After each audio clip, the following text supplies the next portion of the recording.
Hey guys, PepperAmmy here. This week we are making yogurt cake. Now this idea came from stumbling across the name whilst doing hashtags for my last video and something called yogurt cake turn up.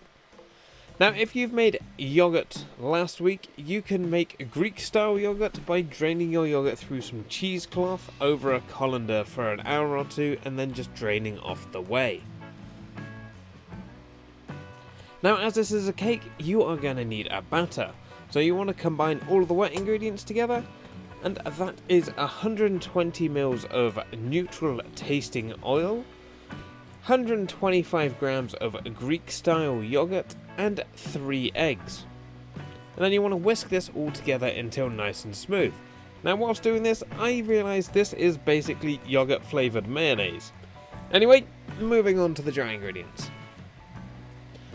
You want to pour in 180 grams of both white sugar and white flour, 2 teaspoons of baking powder, a pinch of salt for flavour, and optionally half a teaspoon of rosewater if you have any at the back of your cupboard from that time you made Turkish Delight and you've just completely forgotten about it, and if you can get the spill-proof lid off. Then whisk it all together until you have a nice smooth lump-free batter.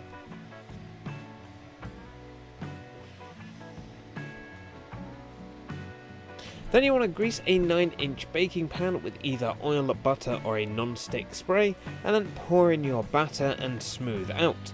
Then you want to bake for 30 minutes at around 170 degrees Celsius if you've got a fan oven, or 190 Celsius if you don't. Then you want to bake it until it is golden on top and until a toothpick can be inserted and comes out clean. Then you want to leave your cake to cool for about 10 minutes. Once slightly cooled, you want to brush a lime glaze over the top and then leave to cool. Now in order to make your lime glaze, you simply just need to mix equal parts lime juice and sugar together.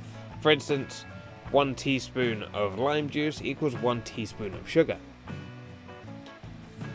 Then once your cake is nice and cool, serve with some ice cream, some fresh fruit, even frozen fruit, maybe even a bit of yogurt, and serve and enjoy.